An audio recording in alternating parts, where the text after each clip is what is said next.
খেলাফতের রাসূলের মতো মদিনার রাষ্ট্র ইসলামী রাষ্ট্র সেটা তো থাকতো না। ক্ষমতায় যাওয়া হইতো, ইসলাম ক্ষমতার বাইরে থাকতো। আপনি ঘরে ঢুকছেন কিন্তু আপনার পাও বাইরে রয়েছে, আপনি আপনার পাও ঢুকছে আপনার মাথা বাইরে রয়েছে, তাতে তো আপনার ঢোকা হইল না। আজীবন যা মানুষকে বলছেন, যা বুঝাইছেন, যা করছেন, যেই স্লোগান দিয়েছেন, সেটা নিয়ে তো আপনি পার্লামেন্টে যাই গিয়ে থাকতেছেন। এটা যাই গিয়ে লাভ কি? আর ৫ জনও যায়, আপনিও গেলেন, তার ভিতরে আপনার ভিতরে ব্যবধান থাকে। মানুষ কেন আপনাকে দিবে? আপনার তো একটা আদর্শ আছে, সে আদর্শ বাদ দিয়ে তো আপনি টিকতে পারবেন। কখন? যখন আপনি আপনার আদর্শ নিয়ে থাকেন।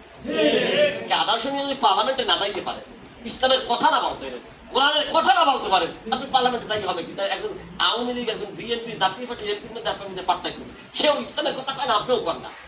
পার্থক্য এলাই না, আপনি একটা গাড়ি একটু হিংসেছেন আর দেয় না, কিন্তু কাপ তো জনগণ আমি কমান। কথা ঠিক আছে? সুতরাং যেখানে আদর্শ নাই সেখানে কোনো লাভ নেই। ইসলামী আন্দোলন যেখানে ইসলাম নাই সেখানে নাই, ছিল না, বর্তমানে নাই, ভবিষ্যতেও থাকবে না। এতে আপনারা কি একমত? একটা মানিয়ে নিয়ে কি ইসলামী আন্দোলন করবেন? তারা মনে করবেন আল্লাহ আগামী টার্মেও এমপি হইতে পারবেন না, তার পরের টার্মেও এই আদর্শ লইয়া হইতে পারবেন না। তারপরও ফরজ হিসাবে ইসলামী আন্দোলনের সাথে হাসি থাকবো, এই ওয়াদা কারা কারা করবে? ঠিক আছে? ইনশাআল্লাহ ঠিক আছে? কি আব্দুল হাকিম ভাই ঠিক আছে? একটাও পাইবেন না, যেটা মনে করেন যেটা গেছে ওটাও যাইবে, পাইবেন না একটাও। তাকে আমরা বাদ দেবো? নামাজ পড়া বাদ দেবো?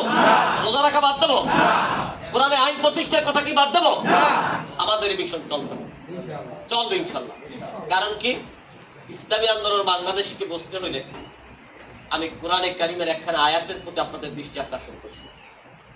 সূরা আল ইমরানে আল্লাহ রাব্বুল আলামিন বলেছেন, আনতাকুম মিনকুম উম্মাতুন ইয়াদউনা ইলাল খায়র ওয়া ইয়া'মুরুনা বিল মারুফ ওয়া ইয়ানহাউনা আনিল মুনকার।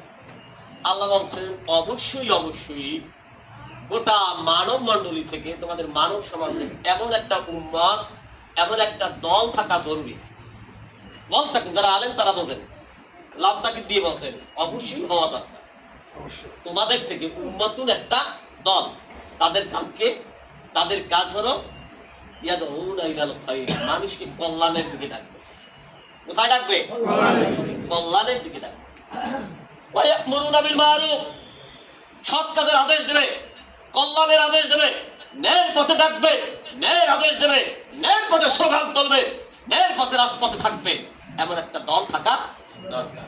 ওয়া ইয়ানহাউনা আনিল মুনকার, যেখানে অন্যায়, যেখানে জুলুম, যেখানে নির্যাতন, যেখানে নিষ্পেষণ, সেখানে তাদের বজ্র কঠিন আওয়াজ থাকবে, হুঙ্কার থাকবে, তার বিরুদ্ধে তারা শিশাগলা বাসিনের মতন ভাইয়ে ভাইয়ে কাঁধে কাঁধ মিলিয়ে, হাতে হাত মিলিয়ে রাজপথে তারা হুঙ্কার থাকবে। এমন একটা উম্মত, এমন একটা দল তোমাদের ভিতর অবশ্যই অবশ্যই থাকা। কি বলছেন? এটা কি বাংলাদেশেও দরকার কিনা? বাংলাদেশের আর্থসামাজিক প্রেক্ষাপটে এমন একটা দল থাকা দরকার কিনা? এমন একটা উম্মত থাকা দরকার কিনা? আমরা মনে করি সেই উম্মত, সেই দল, সেই কাফেলা হলো, তার নাম হলো ইসলামী আন্দোলন বাংলাদেশ। আমরা ছিলাম, আমরা আছি, আমরা ভবিষ্যতে থাকবো।